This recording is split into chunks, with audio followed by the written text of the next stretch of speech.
Hello and welcome to the Green 19 podcast. I'm Dominique Yates. Joining me are my colleagues Ryan Wood and Tom Silverstein. On this Thursday, the Packers getting ready to host the Arizona Cardinals Sunday at noon. So let's run through it and talk about some of the highlights and some of the points throughout this week. And as far as when we start with the offense, I guess it's only fitting we start with Romeo Doubs as he did not talk on Wednesday. We still have Thursday and Friday. Not sure if he'll talk then, but some of the players talked. We talked with Jordan Love. We talked with Christian Watson and just get their thoughts. Obviously, Jordan Love kept it a little close to the vest, but a big thing that stood out to me in the conversation with Christian Watson, at least from what I gathered, that he did talk to him. And it appears that some of the comments he made might be things that Romeo didn't like. He respected that it is a business, but from what I gathered, he said you still have to try to do what's best for the team as well. So I'll start with you, Ryan. You talked with Watson as well. What were your takeaways on that conversation plus just the whole situation? What a weird world it must have been last week for Christian Watson. Here he's a guy who went out of his way this offseason to try to stay on the field. Has a play that is unavoidable against the Vikings. Like, nothing about his injury is preventable. It's a football contact injury. Can't play. Devastated he can't play. I mean, really torn up about it because he understands the injury moniker that has followed him. And he understands that the only way to erase that is to stay on the field. He deeply cares about being on the field every single week. And he can't practice last week. And then on Thursday, Romeo Doubs decides to not show up. He can practice. He can play. He decides not to. And Christian Watson said that he had a conversation with Romeo Doubs before he returned to practice on Wednesday morning. He said that he wanted to catch up with him because he hadn't talked much during his time away. But also that, there was an airing out. I mean, he said that not everything he had to say was he going to want to hear because, but he's going to say it anyway because they're family. Sometimes you tell family tough truths.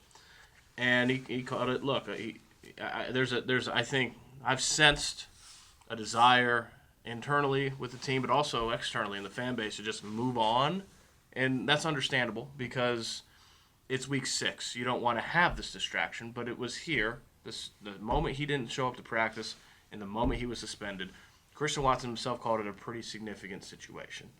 It is. It's something that this team is dealing with inside the locker room, and it's not going to be one day and everything's better. They're going to have to mend going forward, and that process has begun. But that was my standout, my takeaway, Spoon, is just how the juxtaposition, how wild last week must have been for someone like Christian Watson. Yeah, I don't know if it's over yet. I mean, I think we got to see how it plays out. What's his body language when he gets back? What happens if he's not getting the ball again? I've seen in some cases over my years where guys have just gotten disgruntled and they can't get over it. They just can't get over it, and for whatever reason, they got to move on.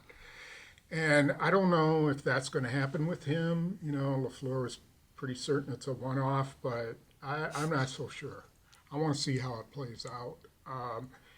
There's no question that he's got to answer to all of those guys. I mean, he left them in the lurch going into a pretty important NFC game on the road. And, if it weren't for Tucker Kraft and Jaden Reed, they would have come back 2-3.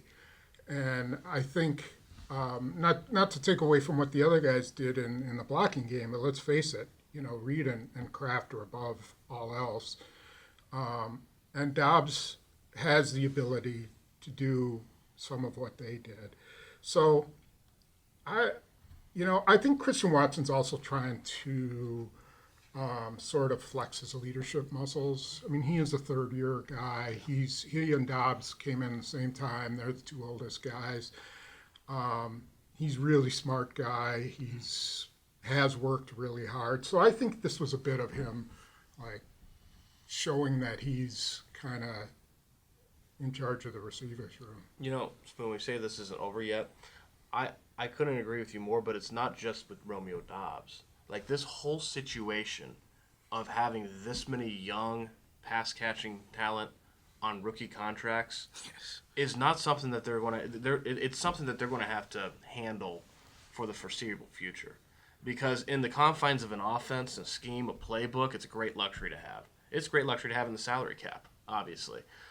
But in the business side of things, which is where the human ego comes in, the ambition side of things, these guys aren't just names on a stat sheet. They're not just numbers in your fantasy lineup. These are people, right? They're all on rookie contracts. Every single player in the league is determined to maximize their second contract. That is the whole point of the business side from a player's perspective.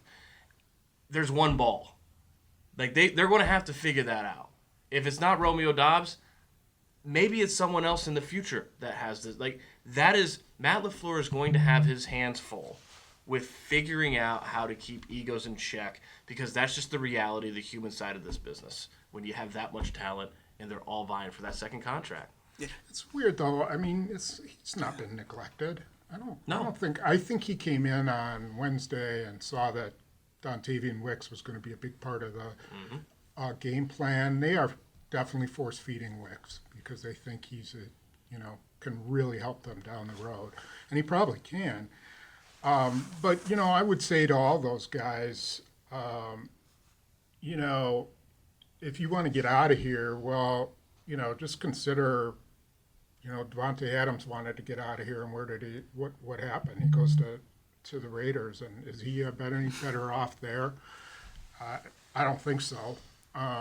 You can go to some place where the quarterback stinks, and then you won't get the ball at all because he can't get it to you. So I think it's just a maturity issue, and who knows if Dobbs had all kinds of people in his ear. You're getting wronged. You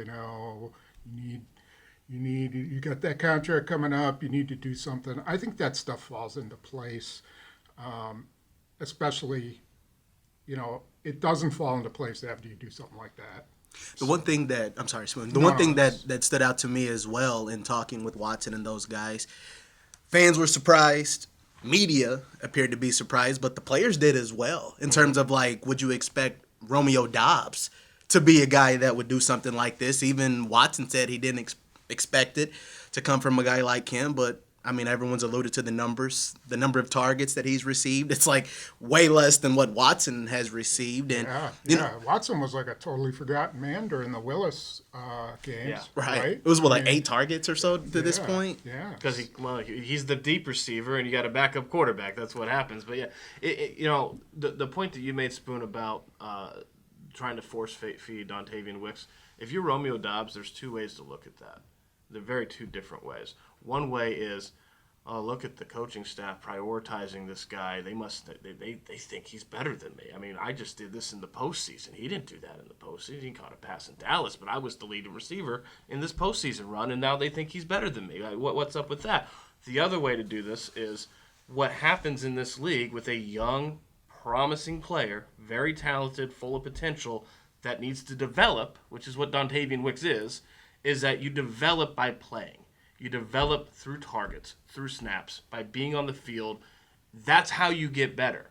And that could be, and I think that is, why the coaching staff has prioritized Dontavian Wicks. I don't think it's because they think right now Dontavian Wicks is better than Romeo Doubs. I think it's because they realize Dontavian Wicks is a young guy that needs to develop, and this is the way you do that. That is player development. So, it's the human side of, they think he's better than me, versus the football side of this guy needs to develop. How do you handle this if you're Jordan Love? I mean, do you try to, when you're running the game, do you try to intentionally try to find Doubs more, or do you let the offense play out? I mean, how do you navigate these things? Don't do that. Yeah. I mean, you might try the first. I wouldn't be surprised if LaFleur calls a nice easy completion to Doubs to start the game.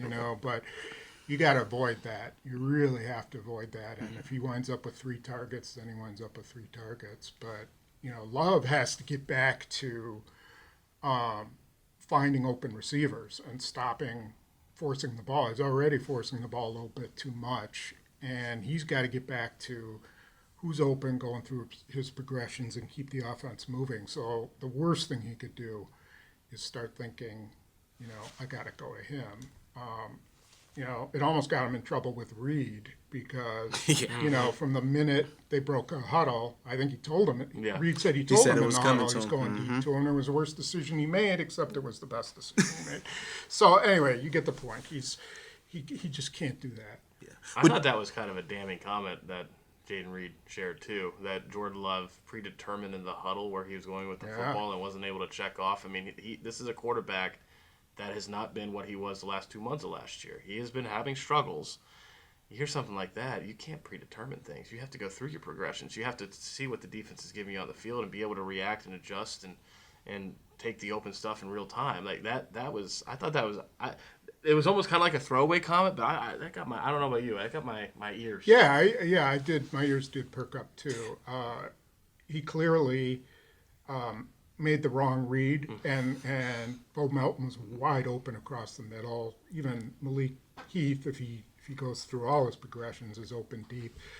And it could work two ways. So he got lucky, and he knows he got lucky, and now he's like, okay, well, I completed a big one. I finally got the big one. I can go back to doing what I'm doing. Or he can go, see, I was right.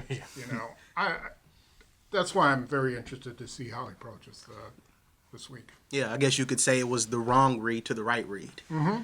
Do I get anything? It was No. I don't know. The right read. Wrong read to the right read. REED. Is that what you're doing there? You see what I did there? You didn't like it? Okay, so Hey, we had so many puns with Cassidy. We've been doing so well with the anti-pun train, and then Dom comes with us at that. All right, let me get back on track. So, as far as with Love and just his game, you kind of alluded to making some more of those right decisions. Do you expect them to try to get more like Josh Jacobs involved in the pass game? Because we kind of talked a little bit more about that. Just what do you want to see more of, Love, big picture? This is for both of you guys, starting with you, Tom. What do you want to see more of? Get some checkdowns. Yeah. Don't try to be a hero. I really thought last year when the offense started rolling was when he, started hitting Jones and Dillon and Kraft and those guys on really quick hitters, and kind of pulled the defense in a little bit, kept drives going. And I think he's playing a little bit of, Aaron Rodgers ball now, which I think is natural for a guy who's just come off a really good year and is in his second year and wants to show. Who wants to throw a freaking check down? Nobody does, except, Tom Brady wasn't afraid to. Tom Brady could throw check downs all day long as he kept his percentage up and moving the ball. So, And I'd say his career turned out pretty good. yeah, I would say so too. Yeah, And the check down king. I think Love has to get back to that. Whether it's the running backs, whether it's the tight ends, I don't know, but yeah. I look at the other side too. I completely agree with what you said about needing him to be involved in the passing game. He's one of the best players in the field. Why not just be creative in how you get him the football in any way? But I also think that he's a guy that needs to average about 20 carries a week. Because the thing that Matt LaFleur said after this game about being very feast or famine, which, first of all, is a massive improvement from a year ago this time in October, because they were just famine then. 5 straight games, no first half touchdown. They were just famine then. Now they have feasting. But when they don't hit the big play, how do you keep this offense on track, on schedule, down in distance? Well, that's Josh Jacobs in the run game. That's him getting you 4 or 5 yards and keeping you on schedule. So I think that for sure he's a playmaker. Get him the football more receptions in the air. But you have to just come into every single week understanding that 20 carries, having balance for your quarterback is probably the best way to make your quarterback successful. Because one, keeps defenses honest, and two, it opens up your play-action pass game. Yeah. Now, as we move along and talk a little bit about injuries, we've talked about Watson. He has been back at practice, and one thing that stood out to me, I think about like with Jordan Love's situation. All injuries are different, but at least with Jordan Love, you saw before the Titans game, he went through an intense conditioning style workout. Watson did something similar against the Rams, so it's like you have that intense workout on Sunday. Maybe the next week you play. For you guys, obviously, we won't know for sure, but unless he has any setbacks, do you think Watson will try and give it a go this Sunday?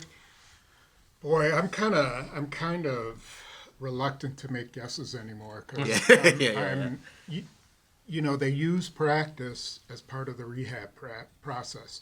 So it's easy to read into them, a guy practicing, like Jerry Alexander the past 2 weeks practicing. Yeah. I think it's all part of the rehab process. So I can't even tell you if Jerry Alexander's going to play this week. I can't. I have no idea, even though he practiced in pads today, or at least he was in pads. We don't know how much they're doing in 11 on 11. I watched Watson. He looked like he was moving fine. We don't see him running full speed. It didn't look like, his ankle was wrapped a little higher, but it didn't look like they had any kind of special brace or anything on there. So maybe he is, maybe they got the inflammation out of there and he's feeling pretty good. If you're holding my arm behind my back, I would say he plays, but Really? I've certainly been wrong about that. Wow, I'm on the other side of that. Really. So, when's the last time that they returned a guy to the field the first week that he practiced, not that second week of practice? It seems to almost never happen. Right. That's a good question. I don't know that for sure. I don't either. I can't remember the last time. Yeah, that this happened. this would be unique. He didn't work at all last week. No, he didn't, did he? No, no. Christian he was Watson doubtful. did say at his locker that he absolutely wants to play this week. Like, this is a guy who understands the injury moniker that has followed him, and from the very start of the offseason has been determined to shed that. And this is an injury that had absolutely nothing to do with injury prevention. He got his friggin' leg bent the wrong way. That's football. That happens. Nothing he could do about it. He was ticked that happened. Wants to be. He said, the other thing he said is, if I only miss a week, I had to hit my offseason preparation. Maybe that had something to do with my quick recovery. Like, he's thinking being back on the field this week. It's week 6. It's October, and I have a hard time seeing him practice. Seeing the Packers deviate from their script, which is you practice, you miss the game, you practice second week, you return from the game. I could be wrong, but until I see that happen, I can't predict that, if that makes sense. Yeah, I would say him and Alexander are two guys that, like, I'm curious to see how close they are to playing, I guess. But it is safe to say with Devontae Wyatt, he hasn't practiced, he hasn't been on the field, so he probably wouldn't be giving it a go. But a guy that stood out to me was Luke Musgrave, the tight end. He practiced Wednesday, didn't practice on this Thursday. Also today, the Packers signed a tight end, John Fitzpatrick, to the practice squad. I don't know, try and read between the lines, but I don't know. With Musgrave, it just seemed like things are kind of still Possible unclear. they could have put him on IR. I mean, he was not at practice. Right. So that always tells me two things. One, maybe he's sick, and two, his injury is worse than they initially thought, and further tests came in, and now they're like, okay, he's got to sit for a little while. So I will find that out later today. He dressed for the game on Sunday. Yeah. Did not play. I believe he went through warm-ups. I'm trying to remember if I spotted him during warm-ups, and I can't remember. So he must have been like an emergency guy. I don't know. Maybe he re-aggravated it on Wednesday, but I think we'll know more in a few hours. Yeah, and those are the main guys that stand out to me. I can't think of any other guys whose statuses are unclear at this time. No, I don't think so. Everyone else who was hurt or was on the injury report last week played. Yeah, so And just to clarify, the reporting is that John Fitzpatrick's been signed off the Falcons practice squad onto the Packers active roster. So, not a practice squad move. Oh, he's then on he's on the active roster. 53, Yeah, so he's they're on the going to make a 53. move. Yeah. So Musgrave could be going on IR. Yeah. so that would be a 4-week window for him where he would be out. Now, I do want to talk about something else. This also kind of tie in to the defense. One thing about me, I usually don't like to have discussions off social media chatter because when you're picking through different things, some things aren't worth discussing. Lucky you. Yeah, right. But this is something that I did see, and because of the tie-in, it's fitting to talk about with Robert Saleh, as he was fired by the New York Jets on Monday. Everyone knows the best man at Matt LaFleur's wedding. There's a lot of connections with those guys, and you would see on Twitter, defensive assistant, maybe he'll come to the Packers. And And Spoon, you wrote a column that I liked and agreed with was, I don't think it's fair to Jeff Hafley as defensive coordinator coming in 5 games as the DC to make a move like this. But also, when you look at the defense, yeah, they have some holes, some things they have to correct, but there hasn't been anything compared to what you all have seen in the past with the Joe Barry reign that it's like, oh, this just isn't going to work. I guess, can you just talk a little bit more about just the takeaways from with your column? Yeah, it's a little bit of it is sort of a social media discussion.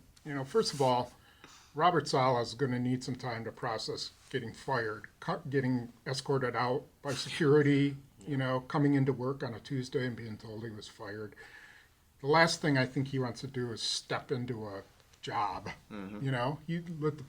He'll let the Jets pay him for a little while, and if things are going badly and LaFleur wants him to just take a look and see, make suggestions, but there's no way he's bringing him in. He's just not going to do that to Hafley, and that's a bad, the next guy who gets hired is going to be, or thinking about being hired is going to be like, oh, is that what he does? He brings lets you coach for 4 games and then brings in his buddy to correct you.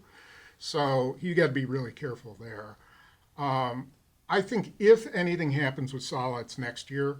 I think Hafley's, it was thought of when Hafley took the job that, if he had a good year, he would go back into head coaching somewhere. Whether it's the NFL, whether it's college, he goes back to college. And, so the possibility of Saleh next year, sure, but it's not an issue now. And, Hafley hasn't been a disaster despite what a lot of people on social media and my blog think. He's, they rank in the top 10 in scoring defense. They're taking the ball away. They're not perfect. They're still a ways away from being like a really solid defense, but they're not, causing them to lose games. So. And I guess the other thing too, Ryan, that was fascinating to me as far as with Hafley, it would be different if he was running the same scheme as they ran in the past and it was worse. But it's a new scheme. They're still figuring some kinks out, and they're still tweaking with the roster, putting guys in different positions as we speak. So just same thing. Are you kind of similar with where Tom kind of stands on it, saying it's just too early and also not fair to Hafley to try to do something like this right now, 4 or 5 games into the season?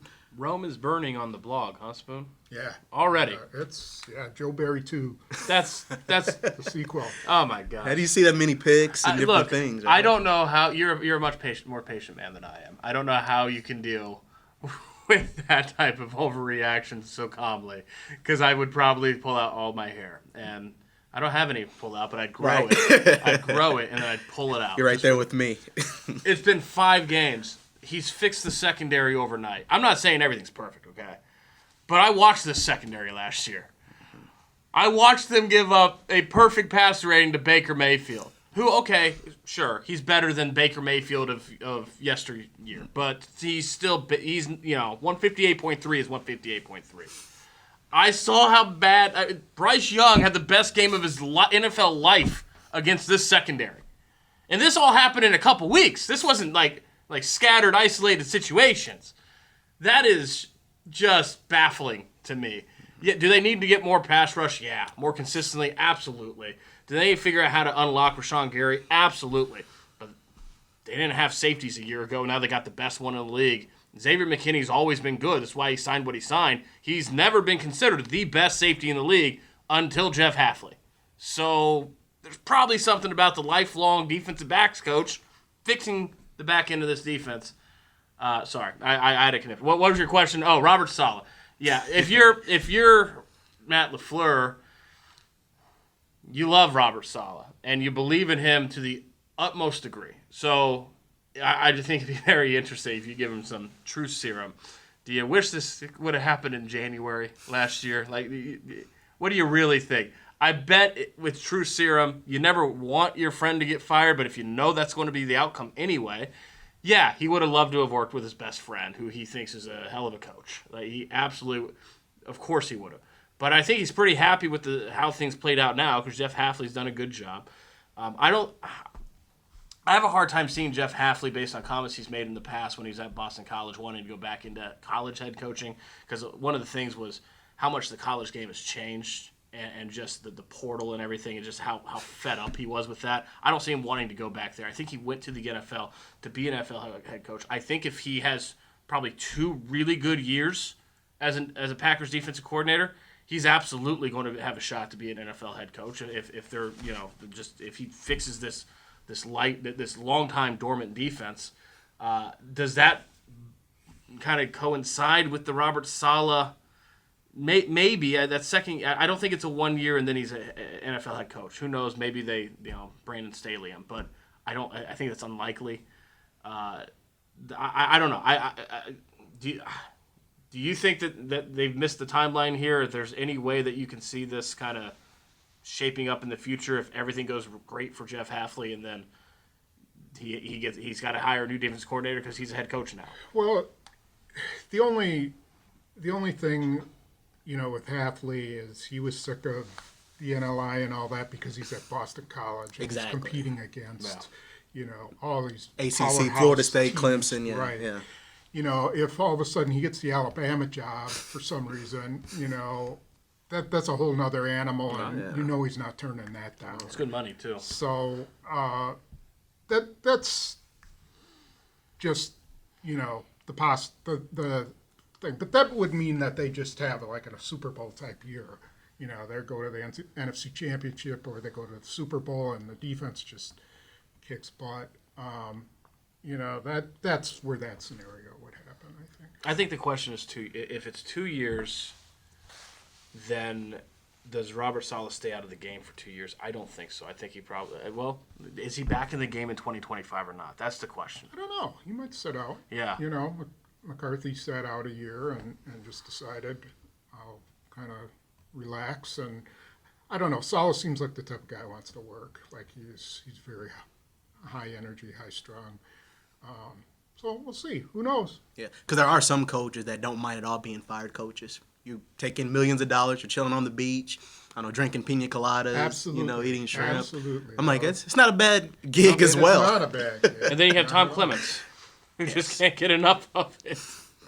I'll take it. But as far as with the Packers' current defense, with the tweaks, moving Bullard to that nickel slide, you got Evan Williams on the field more. You're using Edgerrin Cooper more. Do you feel like this was a tweak that they can, work with and build off of? Is there still some other guys? Obviously, the pass rush is another thing, but at least the pieces in place. Is that an idea of what you wanted to see? I think what has made me feel like, okay, I want to see more from Hafley is that he isn't static. So he's not like locked in. Okay, Keyshawn Nixon doesn't have to be my slot corner. I got to get Bullard on the field. He's really good around the line of scrimmage. Evan Williams, we all saw what he did in training camp. I got to get him on the field. Edgerrin Cooper, I got to get him on the field. This isn't like a star system or something like that. He's trying. You could tell he's working it. He's got to work it more with his front four. He's got to figure out why Rashawn Gary doesn't look like Rashawn Gary. Mm-hmm. Preston Smith's not getting any. They're not winning one-on-ones. There's something going on there that I don't know if it's the switch to being 4-3 type ends, angles, if he needs to line them up wider. I don't know. I don't know what it is, but he's got to figure it out. And he has shown that he's willing to do that kind of stuff. And I think we'll see him mix things up a little bit with the front. I wouldn't be surprised if we start seeing Rashawn Gary move around a little bit, maybe stand up somewhere in the middle instead of having those inside linebackers. Mm-hmm. That's the one place he's been kind of static, is he always, on third down, he brings those 2 inside linebackers to the A-gaps. But maybe he starts bringing Gary up in there, try to get him going in some way or another. So when you look at the Cardinals, it's a group that, in ways, it's hard to say this, but in terms of, it doesn't, not a comparison, but it reminds me similarly to the Rams. Like you have capable quarterback. You have, some good pieces around there. You have a solid running back. Obviously, it's different because the Cardinals have a healthy, good receiver. Marvin Harrison Jr., James Conner, he's done some good things as well. Kyler Murray, he's had some very big explosive plays. He got his first rushing touchdown, a nice 50-yarder against the 49ers. It's an interesting team for me because the same team that beat the Rams by 31 lost to the Commanders by 28, but had a nice emotional win against the 49ers on Sunday. I guess, what do you, Ryan, make of this team? Because defensively, Buda Baker, a really solid safety. They have a solid linebacker, Mac Wilson Jr. I guess, what do you see with this matchup with the Cardinals just heading into Sunday? I think the Cardinals are like most teams in the league right now, where there's so much parity that you really don't know who's good and who's not yet. Yeah. You can have ideas and inklings. It seems like they're better than what people gave them credit for. Giving Kyler Murray a number one receiver was something that was long overdue since DeAndre Hopkins. I mean, they needed that to happen. This is a week where the Packers need Jair Alexander back on the field if he can be back on the field to handle Marvin Harrison Jr. If that happens, I think the big question this week is how does it affect the other pieces? Does Keyshawn Nixon go back to slot or to the sideline? Is it Javon Bullard at slot? Is that Evan Williams at safety? I feel like I know how Joe Barry would have handled it, but we don't know how Jeff Hafley's going to handle that. A lot of times, especially early in the season, these things don't change abruptly one week to the next with a veteran that's played a lot of football like Keyshawn Nixon, a guy that got re-signed. Usually you see him more phased out than abruptly sat on the sideline. That's just not the way it usually works. And that's what it would be if he's on the sideline this week. He played 100% of the snaps last week, right? He was just on the outside. So that is the big question. Not only can Jair Alexander return to the field, which is important this week against this offense and that receiver, but what is the domino effect after that?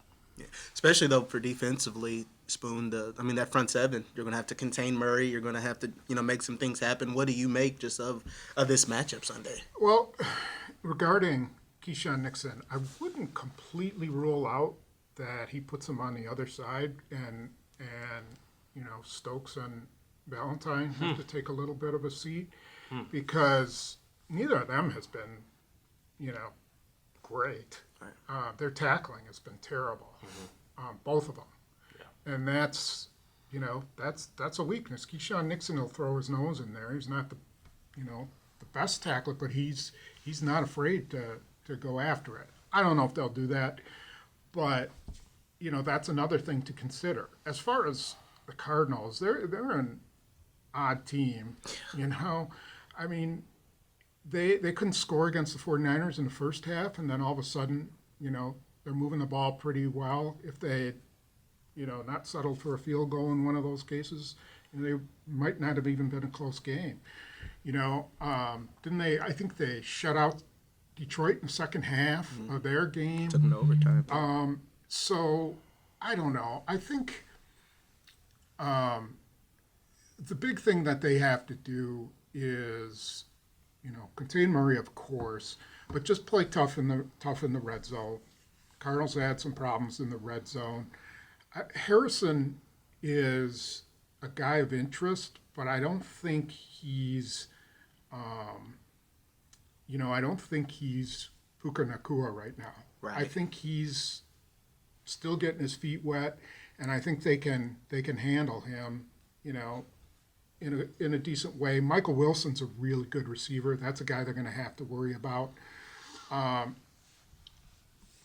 In all, they should be able. They've played enough running quarterbacks. They should be able to handle him. Right. There's no reason why they can't. As far as with the Packers offense with the Cardinals defense, especially I am curious about the passing game, especially because, Buda Baker, like I said, he's looking like an all-pro safety right now as well. So I think this is one of those games where some of those hero ball deep shots, I just don't know if you're going to have a lot of success if you do that. So I guess, how do you see that in terms of just the matchup with Packers offense and the Cardinals? Yeah, I mean, I'll leave the Cardinals defense to Spoon, but I think it's the big question for the Packers offense is can they get rid of the miscues, the drop passes, the penalties, and for Jordan Love, can you be a little more efficient? right?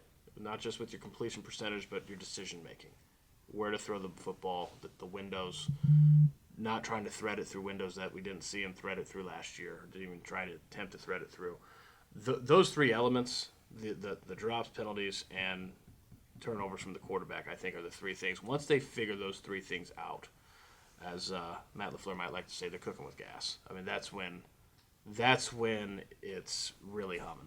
Yeah. Spoon, just Cardinals defense. I guess who else? I mentioned a couple guys. Is there anything else you make of that? Yeah, I mean it's a hard defense to figure out. Yeah. I mean they have some talent. Grant Williams, good cornerback.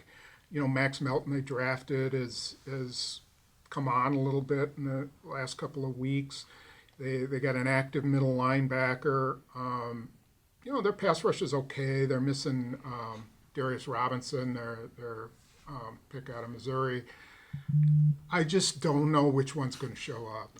And the Packers are a very talented team, and I think they can do some damage.